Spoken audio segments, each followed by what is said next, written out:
Italy इस वक्त उस दर्द का दंश भुगत रहा है जो उसे चाइना के जरिए मिली है। तड़प इतनी गहरी कि तमाम उपायों के बाद भी हर दिन होने वाली मौतों का आंकड़ा सैकड़ों में है। चिकित्सा जगत में जानदार और शानदार सुविधाओं वाला इटली इस वक्त टूट कर बिखर गया है। लेकिन जब सारे अस्त्र फेल हो चुके हैं तो क्या क्यूबा मॉडल को लॉन्च किया गया है? वो क्यूबा मॉडल जो बना ही है महामारी को मात देने के लिए। लिहाजा दोस्तों, हम आपको इस खास इलाज वाले मॉडल से रूबरू करवाएंगे कि आखिर ये कैसे काम करेगा। लेकिन उससे पहले आप हमारा चैनल सब्सक्राइब कर लीजिए। और हाँ, आपको ये जानकारी कैसी लगी हमें कमेंट कर जरूर बताइए। तो दोस्तों, दुनिया के मेडिकल फील्ड में क्यूबा टॉप 5 देशों में आता है। इस पर जब भी आपदाओं की आफत बरसी तो ये ना टूटा और ना ही बिखरा, बल्कि पूरी जांबाजी के साथ उनसे लड़ा और हर जंग में कामयाब रहा। लिहाजा इस इटली में कोरोना की काट के लिए क्यूबा को उतारा गया है। कोरोना का काल बन रहा है क्यूबा। कोरोना के कहर से क्यूबा ने अपनी रणभेरी पहले ही बजा दी थी। जब दुनिया पर कोरोना का खतरा मंडराया तो क्यूबा पहले की तरह इस बार भी मदद को आगे आ चुका था।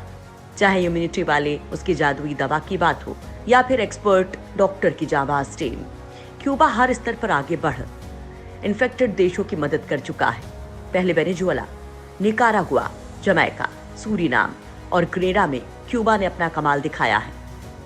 और अब बारी है इटली के आंसू पोंछने की, जहां कोरोना से सबसे ज्यादा मौतें हुई हैं। क्यूबा को सबसे ताकतवर हेल्थ कमांडोज वाली टीम के लिए ऐसे ही नहीं जाना जाता है। आपको ये बताना बेहद जरूरी है कि कोरोना की एंट्री यानी चाइना में जब हेल्थ डिपार्टमेंट इसे निपटने की कोशिश कर रहा था, तब चाइना के चाइनीज नेशनल हेल्थ कमीशन ने जिन 30 दवाइयों का सुझाव दिया था, उनमें क्यूबा का इंटरफेरोन अल्फा 2 भी सबसे ऊपर था, जिसे इम्यूनिटी बढ़ाने के लिए जाना जाता है। इटली की मदद में सबसे आगे क्यूबा। इटली में उत्तरी प्रांत लोम्बार्डी सबसे ज्यादा संक्रमित है और जब यहाँ के हालात नियंत्रण से बाहर हो गए तो इटली ने क्यूबा से मदद की अपील की। कोरोना का इलाज मौजूद न होने की स्थिति में इटली को क्यूबा की याद इसलिए भी आई क्योंकि इसके पास एक से बढ़कर एक वर्ल्ड क्लास डॉक्टर और दवाई मौजूद है। क्यूबा ने 53 लोगों की टीम इटली भेजी है।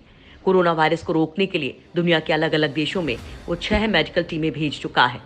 क्यूबा ने पहली बार इटली में अपनी टीम भेजी है क्योंकि इटली खुद अपनी बेहतरीन स्वास्थ्य सेवा के लिए जाना जाता है।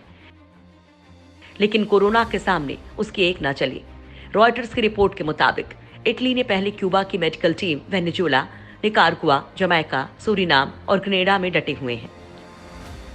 ICU expert doctor Leonardo Fernandes के मुताबिक वैसे तो खुद क्यूबा को भी कोरोना का डर है, लेकिन संकट की इस घड़ी में लोगों की मदद करना क्यूबा का क्रांतिकारी कर्तव्य है। लिहाजा डॉक्टर्स ने अपने डर को उतार कर फेंक दिया है। क्यूबा खुद भी कोरोना से पीड़ित है और 35 मामलों की पुष्टि हो चुकी है। 954 नागरिकों पर नजर रखी गई है। डॉक्टर लियोनार्डो फर्नांडिस के मुताबिक जिससे डर नहीं लगता वो सुपर हीरो होते हैं, लेकिन हम सुपर हीरो नहीं हैं, हम क्रांतिकारी डॉक्टर्स हैं। क्या है क्यूबा की वो चमत्कारी दवा? दुनिया में मेडिसिन की बात करें तो क्यूबन इंटरफेरोन अल्फा 2 भी दवा किसी जादू की तरह काम करती है। ये कई तरह के वायरस संबंधित रोगों के इलाज में कारगर साबित हुई है। क्यूबा के मेडिकल विशेषज्ञों के मुताबिक ये मरीज में वायरस के असर को रोकती है और गंभीर बीमारी का इलाज करती है। स्वास्थ्य सेवा क्षेत्र में क्यूबा दुनिया के टॉप 5 देशों में शामिल है। चाहे मेडिसिन हो या इसके हॉस्पिटल या डॉक्टर, सभी वर्ल्ड क्लास हैं। यहाँ स्वास्थ्य व्यवस्था की बात करें तो प्राथमिक स्वास्थ्य केंद्र भी 3 मंजिली इमारत में चलते हैं, जिनमें डॉक्टर और नर्स के लिए रहने की भी सुविधा होती है, यानी मरीज को जरूरत हो तो डॉक्टर हमेशा मौजूद रहें। डेंगू को हरा चुका है क्यूबा। 1981 में जब डेंगू की महामारी फैली थी तो यही इंटरफेरोन कारगर साबित हुई। उस दौरान अकेले क्यूबा के 3,40,000 लोग संक्रमित हुए थे। इसमें से 180 लोगों की मौत हो गई थी।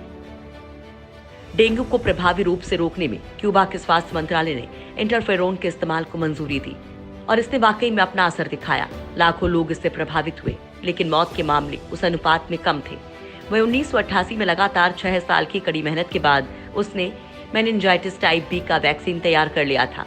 इस बीमारी का पहला केस सामने आते ही वो उसकी वैक्सीन को ढूंढने में जुट गया था, क्योंकि टाइप ए और सी के लिए वैक्सीन दुनिया में उपलब्ध थी, लेकिन बी के लिए कोई वैक्सीन नहीं थी। क्यूबा वैक्सीन बनाने में इसलिए जुटा रहा क्योंकि 1984 में मेनिंजाइटिस टाइप बी इस अमेरिकी देश के लिए गंभीर बीमारी बन गई थी।